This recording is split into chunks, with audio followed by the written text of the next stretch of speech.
So essentially, the Earn It Act was something that was first proposed in 2020.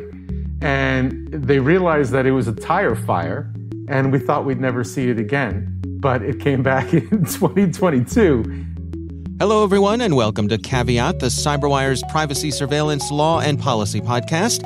I'm Dave Bittner, and joining me is my co-host Ben Yellen from the University of Maryland Center for Health and Homeland Security. Hello, Ben. Hello, Dave. Today, Ben shares a recent federal district court case on geofencing. I've got the story of the SEC proposing new cyber breach disclosure rules. And later in the show, I speak with Aron Solomon from Esquire Digital on why the Earn It Act matters. While this show covers legal topics and Ben is a lawyer, the views expressed do not constitute legal advice. For official legal advice on any of the topics we cover, please contact your attorney. And now, a few thoughts from our sponsors at Arctic Wolf.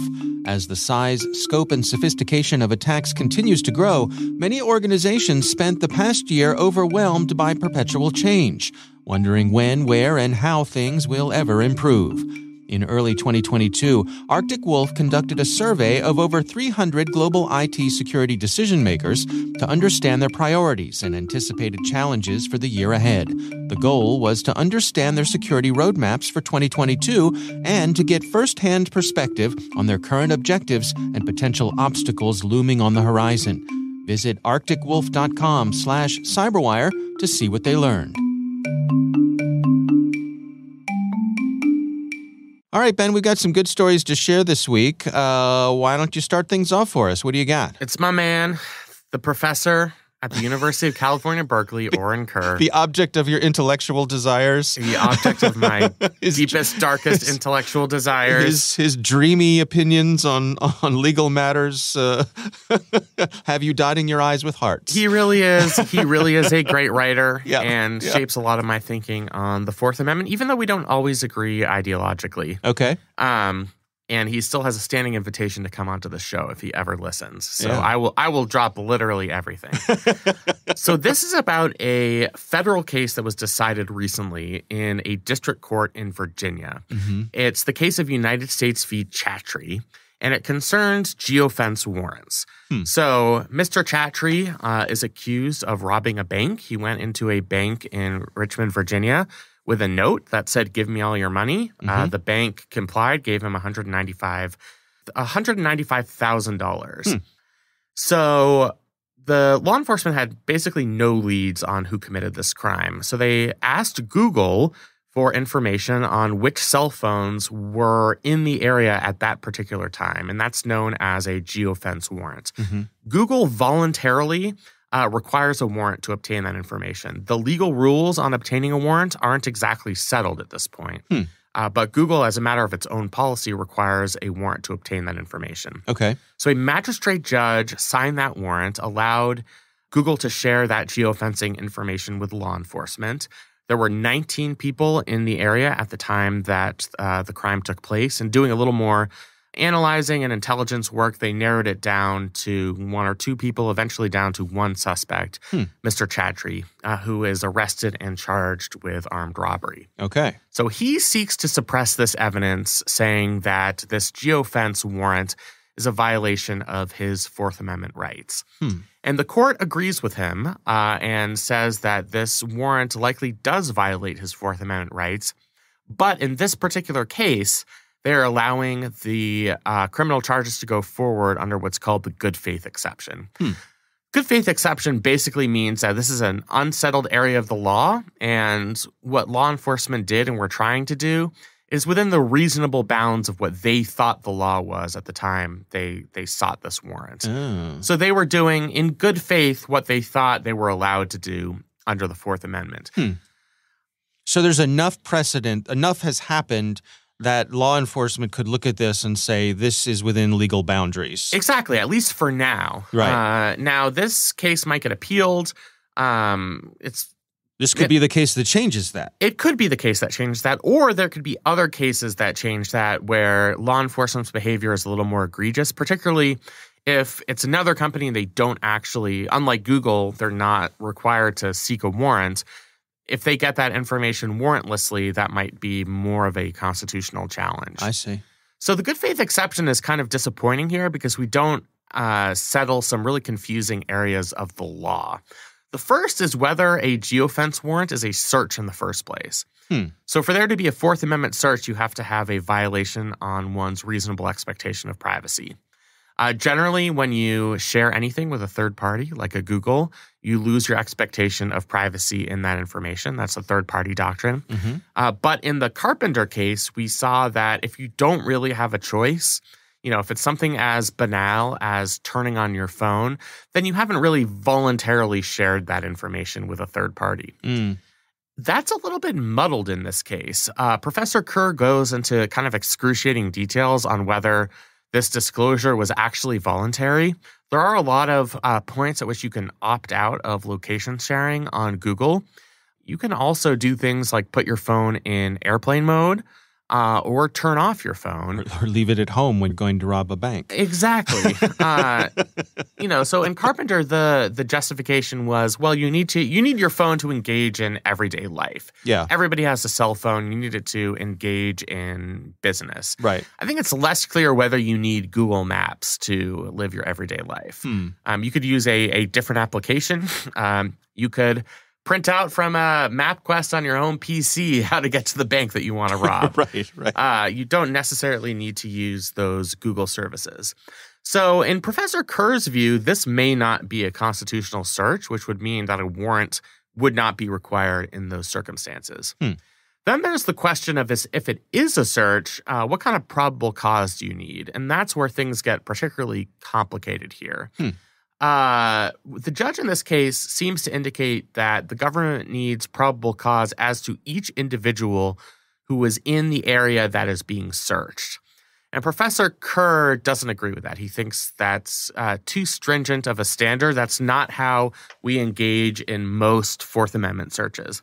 For the most part, you have authorization to search a particular place for a particular thing.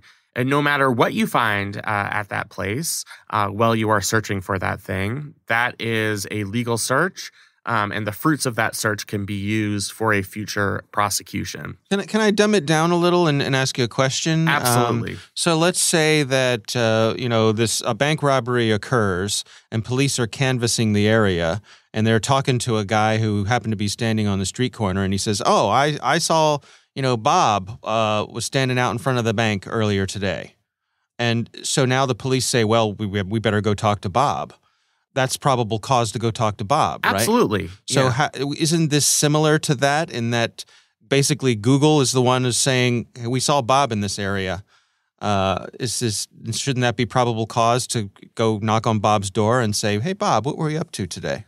Yeah, but they only know that Google has that information because they already issued the warrant. Whereas in your example, no warrant has been issued. You're just talking to a person outside the court. So that would be, in your hypothetical, that would be probable cause to go get the warrant. But warrant to talk to Bob. Exactly. Okay. Or to search Bob's house or Bob's car. Okay.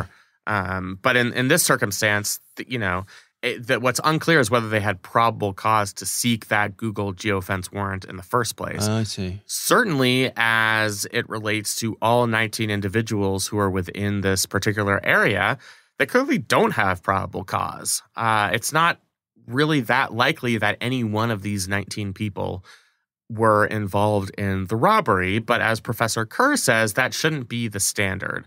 If you have enough information that you're going to find some evidence of a crime in this particular area, that should be sufficient in most circumstances to surveil that area, to get information. So that's the question on the warrant. There's a separate question on particularity. So you have to particularly describe the place to be searched or the things to be seized.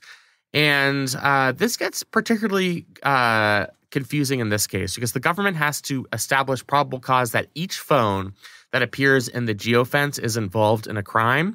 And that would end up sort of defining the particularity requirement. In the judge's view, the government needs to articulate a warrant so that no innocent person has their phone included in the geofence. That's just not practically possible. Right. Just by the nature of geofencing, you're not going to be able to do that. Otherwise, geofencing wouldn't be a useful investigative technique. It's just not something that's entirely plausible.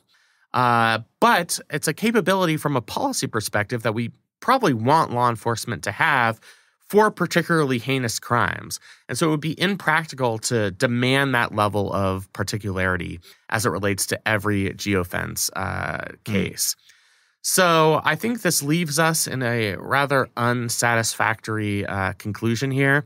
This particular search or this particular case is allowed to continue because law enforcement was acting in good faith, but we don't have an answer to these really difficult Fourth Amendment questions as to whether this counts as a search in the first place, and if it does count for a search, what type of probable cause and particularity is required. Well, can I swing back to Bob again? Because you and Bob, yeah, you must have a vendetta against Bob. Bob's a shady character in my mind. But let's say Bob is just standing outside of the bank, smoking a cigarette, taking a break or whatever on his way home, had nothing to do with the robbery. Bob is completely innocent. But again, the guy standing on the street says, hey, I saw Bob standing in front of the bank round about the time when the robbery occurred. Do we think it's reasonable for the police to go want to have a conversation with Bob? How do they know if he's a person of interest before they talk to him? His merely being there makes him interesting. And how does the geofence not make every person who was in that area at that time also interesting?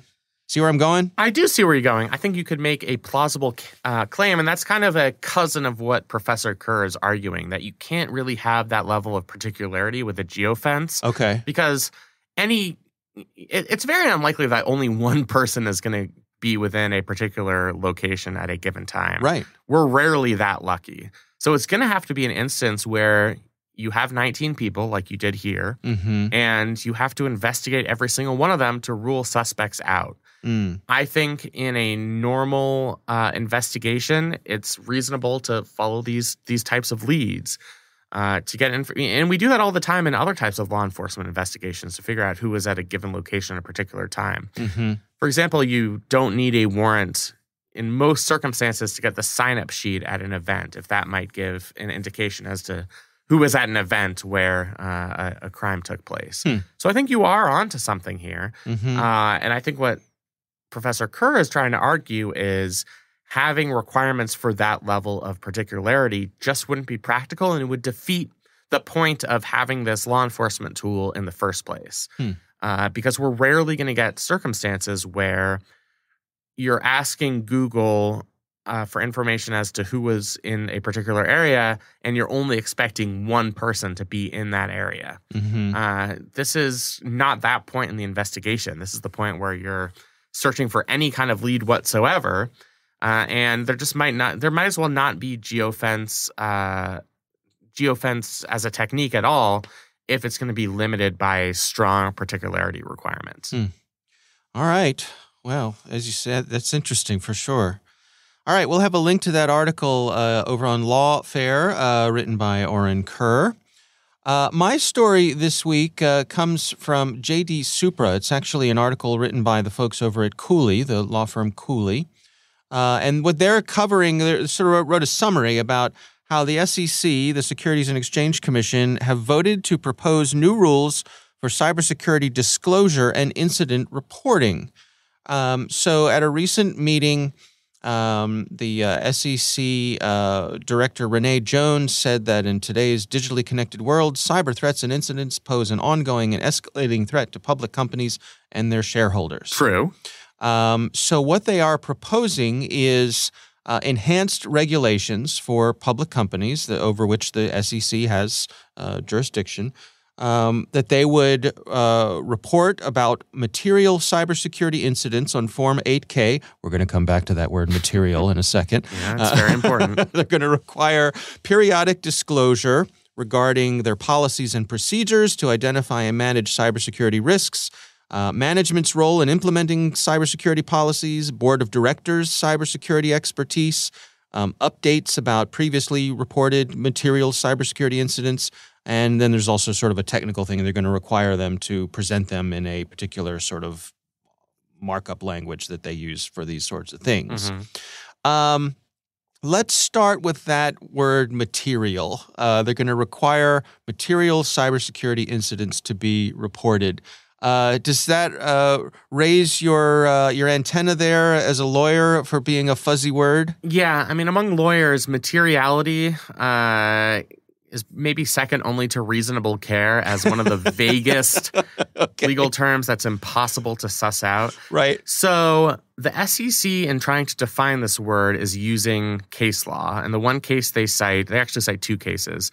There's the TSC Industries cases and Basic v. Levinson. Okay. And the definition that emerged from those cases is information is material if there is, quote, a substantial likelihood that a reasonable shareholder would consider it important in making an investment decision, or if it would have significantly altered the total mix of information made available.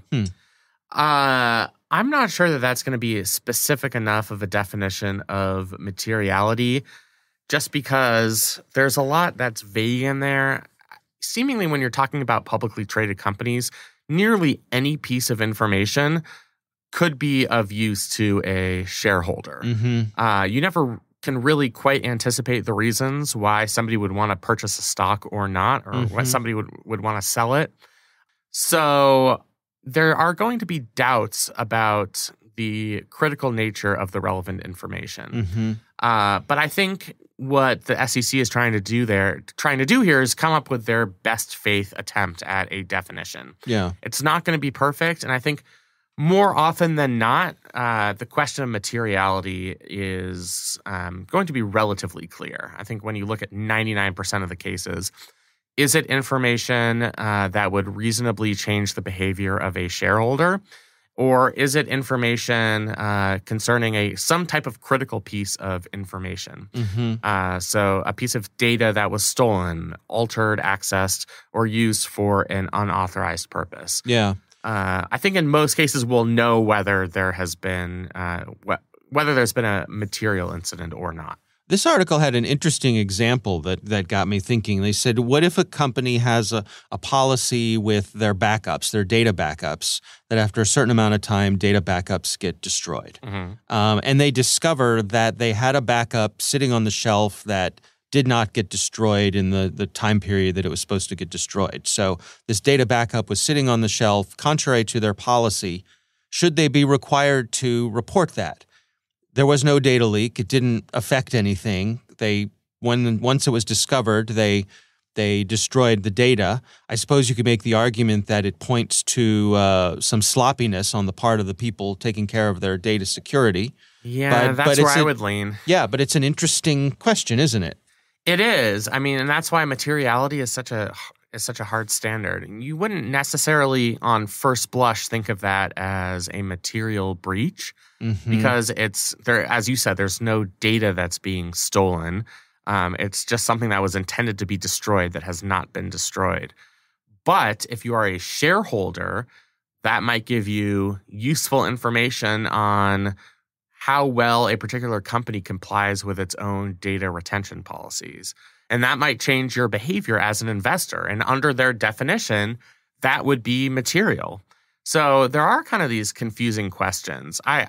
It's hard to think of something that really wouldn't be material in any sense of the word when we're talking about a cybersecurity incident. There are going to be examples, but I think it's relatively rare. And what the SEC, I think, is trying to argue in promulgating these regulations is we'll know it when we see it. Based on our case law and based on our practices, we have a relatively good idea of what material means in this context. So even if the definition itself is unclear, I think they don't think it's going to present any significant problems. Yeah, one of the things they point out here, there was a dissent from Commissioner Hester Pierce, and Pierce said in her statement that this exceeds the SEC's limited role. Said, quote, flirting with casting us as the nation's cybersecurity command center, a role Congress did not give us. So it's an interesting question. Is this the type of thing that the SEC should be involved with? In my mind, I would say yes, because risk is risk, and cyber risk is just a subset of risk. So why not? I completely agree with you. I think this does fall under the domain of the SEC. They are designed to protect consumers and to prevent financial markets from collapsing or there being some type of nefarious behavior within our financial markets. Mm-hmm. I think when we're talking about corporate finance, cybersecurity is just as big of a risk as other types of potential risks to our financial system. Yeah. And so I think it's well within their purview. I understand the point that's being made in this dissent. I don't agree with it. Mm-hmm. This is an emerging risk. Public issuers are going to have to contend with the fact that cyber incidents are happening. They're happening to big organizations and small organizations. We are currently engaged in an international conflict where cyber warfare is a distinct possibility. And it's completely fair on the part of investors to want to know more about how issuers are managing these risks. So I certainly think it's within the purview of the SEC. That would be my view on it. Yeah, I tend to agree with you. All right, we will have a link to that story in the show notes. We would love to hear from you. If you have something you'd like us to discuss here on the show, you can email us. It's caveat@thecyberwire.com.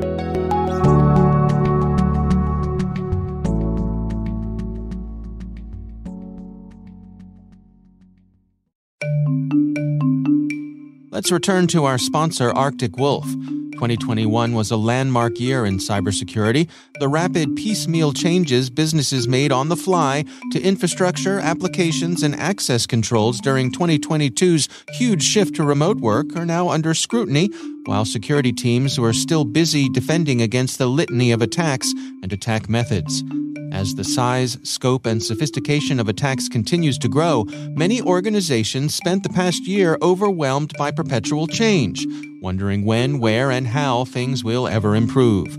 In early 2022, Arctic Wolf conducted a survey of over 300 global IT security decision-makers to understand their priorities and anticipated challenges for the year ahead. The goal was to understand their security roadmaps for 2022 and to get first-hand perspective on their current objectives and potential obstacles looming on the horizon.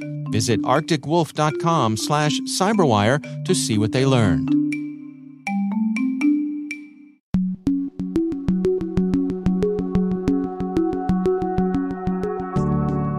All right, Ben, I recently had the pleasure of speaking with Aron Solomon. He is from a company called Esquire Digital, and we are discussing the Earn It Act, which is back and better than ever.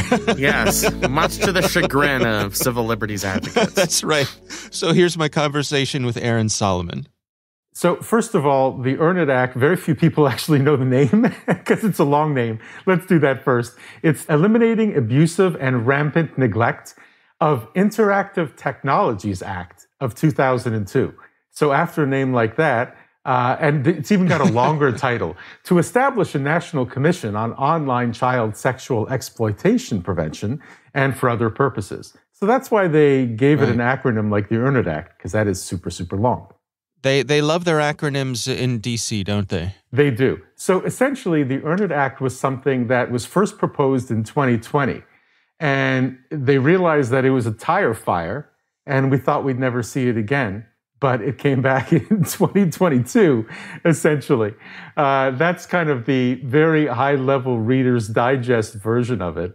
And the reason people say, well, what's wrong with the Earn It Act? It's because it's going to empower every United States state and territory to create sweeping new internet regulations by stripping away the kinds of protections that Section 230, the only surviving piece of the Internet Communications Act, provides for. You know, on its face, I think people would say, well, the notion of preventing child sex abuse, that sounds like a good idea. And that is what the advocates of the Earn It Act certainly lead with. First of all, what is the case that they're making, and where do you feel they're coming up short? So I agree. It is a very good thing to protect against child sexual abuse. There's no doubt about it. And I think we would all agree that. But the problem is that this is going to be, if it ends up getting passed, an extremely overreaching act, which is not going to just deal with issues like child sex abuse. It's going to potentially have your emails and your direct messages and other kinds of communications read. It's surprising to those who kind of espouse internet privacy that something like this has gotten so far. To go back to the child abuse piece of it, it seems like something that could have been a very narrowly crafted tool to do that is instead being replaced with a mallet that's going to do a lot of things that may and may not also catch that too. So what is in there that has civil liberties folks concerned? So what's in there that has civil liberties folks concerned is essentially the Earn It Act can create a massive new surveillance system run by private companies. And it can roll back a lot of the securities features that we have come to expect. So we all realize that the past few years, let's say since 2016, a lot of these companies like Facebook have been in the public spotlight, and public trust for these companies has certainly decreased. The Earn It Act essentially creates a foundation for private actors, I guess if you want to call them, like the Facebooks of the world, or states, to scan every message that gets sent online and then to report violations. It could be anything, not just online messages. It can be websites, backups, and cloud photos. One of the important things within Section 230 is that legally it made sites like, let's say, Twitter, as an example, not the site itself being the one that communicated a message, that they were essentially republishing things that you and I might decide to tweet. So states are going to be allowed to pass whatever kinds of law they want to hold companies like Twitter liable, as long as they can find a way with the Earn It Act to say that it somehow relates to online child abuse. So that kind of overreaching is what online privacy people fear. And what about the use of encryption? I mean, then that's a key element of this as well, yes? Oh my gosh, it absolutely is. So at a time where a lot of us are looking for more private services, people thought that Telegram was going to be the next big thing when they realized that it was run by somebody who's basically in the pocket of the Russian government. And I say that as somebody who's not in any way a conspiracy theorist, but it's very obviously that kind of tool. So when it comes to end-to-end encryption or other types of encryption, and people should understand, this is stuff like Signal, and even your iPhone iMessage, WhatsApp, and anything that runs on AWS, Amazon Web Services. It's going to spread the use of the Earn It Act to help law enforcement punish companies when they deploy these kinds of encryptive technologies. That's super, super scary. It can even, it can theoretically go as far as they want it to go, which is, I think, really something that kind of the average person who uses the internet hasn't thought of enough, because it's been done politically in a way to hide those aspects of it. I'm curious that the Earn It Act sort of kicks things down to the states. I mean, something is, with a global reach of the internet, an internet without borders, it strikes me that something like that would be very difficult to manage, if not impossible. Sure, I agree 100%. And this is, again, what we have to look at is the kind of the day that this all started here was in late 2016. Because what the elections did is it drew, and we see that some of this was very valid today, concern about Russian interference in the elections and Russian interference with our online systems. So we started to look at companies like Google, Apple, Microsoft, Facebook, Twitter, etc., and their role in moderating content. And as I said before, Section 230 kind of allowed them some leeway into what they were able to do when it came to that, when it came to content moderation. I remember it was Ted Cruz, I think it was back during the first version of this bill. Senator Cruz says that Section 230 should actually only apply to politically neutral groups. So not the Twitters, which they thought was very, very left-wing, because of who they were trying to modify, right? So here's the reason, long answer to your short question. I'm one of the people who is predicting, at a minimum, a red wave during the midterm elections, maybe something more akin to a red tsunami. As not only the federal balance of power shifts towards Republicans, but more and more states do, then it makes perfect sense to take something away from the federal government's aegis, if you want to say that, in Section 230, and put it back to the states, who, the vast majority of states are going to create something that people said, whoa, we didn't know that Earn-It would do this, and it will. How could something like that play out, though? I mean, I'm thinking of myself. I live in Maryland, which is a left-leaning state. I suspect, something like this would not. Our legislators would not go for something like this. But if a neighboring state did, Pennsylvania or West Virginia, one of our neighbors, what does that mean from a practical point of view in terms, would I not be able to send a signal message to someone who doesn't live in the same state as me? Or are we talking about things that simple and straightforward? I think in some ways we are, and it's really a fantastic question. So if the Earn-It Act passes and folks like the electronic, the EFF, right, are correct in what they anticipate might happen, we're going to be living within a surveillance state. So within the small s state, I think your example is a really good one. You could be living in a state, Maryland, that says we're going to adhere to the protections under Section 230, and you could be communicating with someone, I don't know, I'll pick a state, Texas, where they're like, since Texas is always in the news, where they're like, no, actually, every single thing is being monitored, and you, the person in Maryland, may eventually be committing a Texas crime in sending that message. Especially, come on, like so many of the messages that we send to each other online, whether it's in an encrypted format or not, are subject to misinterpretation. I mean, I used to live in China. I knew that every message that I was sending, even on things I was allowed to use, like Chinese applications, was being watched. So you would be really careful about not doing something, especially with a language difference that might be interpreted in a certain way. Is that the way that we want even quote unquote safe messaging to happen in the future? Well, I mean, theoretically, it could happen with the Earn-It Act. One of the things that I've seen pointed out about the Earn-It Act is that while it's again on its face aimed at protecting children, a lot of folks who will be affected are adults, and particularly sex workers. Folks who are involved with legal adult content. I remember a few years ago when platforms like Craigslist, removed their personal ads because they felt like they were liable, suddenly for folks who are sex workers and folks who are using it for that. I mean, is this taking that to the next level?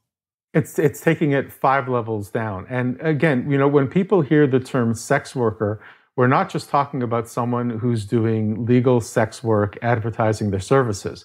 We're talking about people who decide to post subscription content to things like OnlyFans. So again, what this is doing, the strategy behind the Earn-It Act, is it's going to let private companies do this dirty work of mask surveillance. So that's going to mean that somebody in that position who has federal protections now, any content they place on things like Tumblr, which, by the way, took all sex-related content off their site, I guess it was probably a year and a half ago, to OnlyFans, to any place that somebody who decides that part of what they want to do with their life is monetize this kind of content, won't be able to monetize it and won't be able to use it.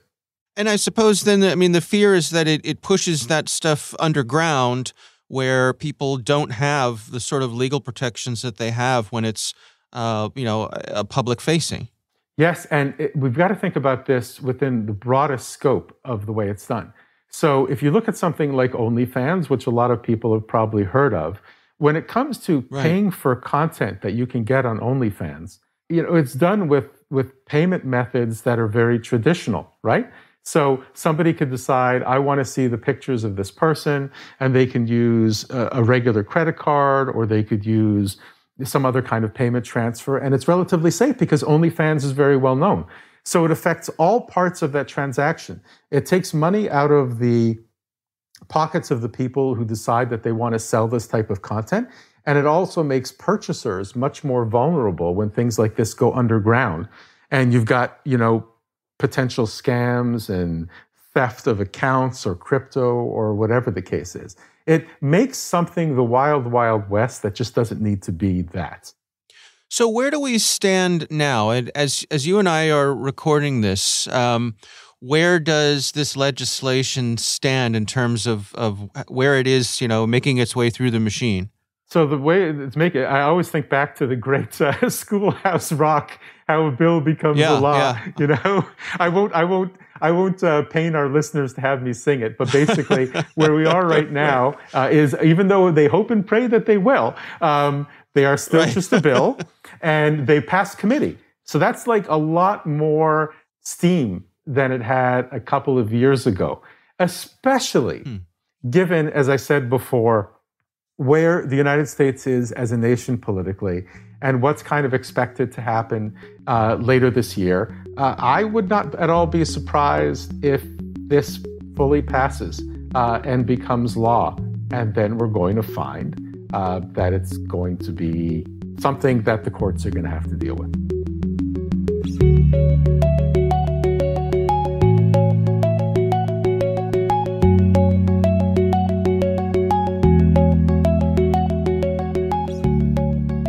All right, Ben, what do you think? The zombie lives. I mean, it's just it's crazy to me, given the opposition we saw to the Earn It Act in 2020 among online activists, that it's being introduced. I think your interviewee made a great point that the goals here are noble. I think everybody who's involved in opposing Earn It realizes that protection of children online is an extremely important governmental interest that might even justify some radical action on the part of our federal government, but that the provisions of this particular bill go too far in the other direction. Yeah. So I can understand why there is this widespread opposition, even though we are dealing with CSAM.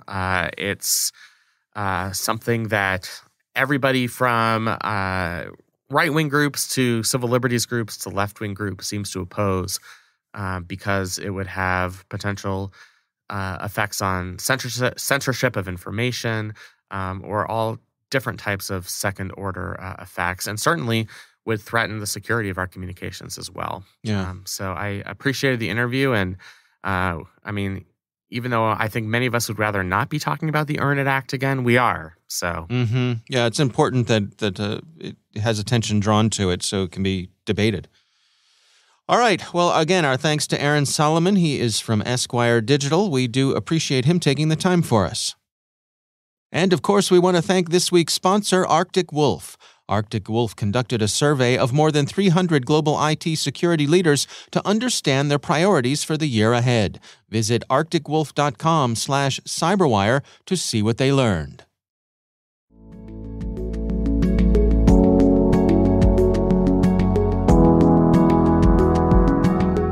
That is our show. We want to thank all of you for listening. The Caveat Podcast is proudly produced in Maryland at the startup studios of Data Tribe, where they're co-building the next generation of cybersecurity teams and technologies. Our senior producer is Jennifer Eiben. Our executive editor is Peter Kilpie. I'm Dave Bittner. And I'm Ben Yellen. Thanks for listening.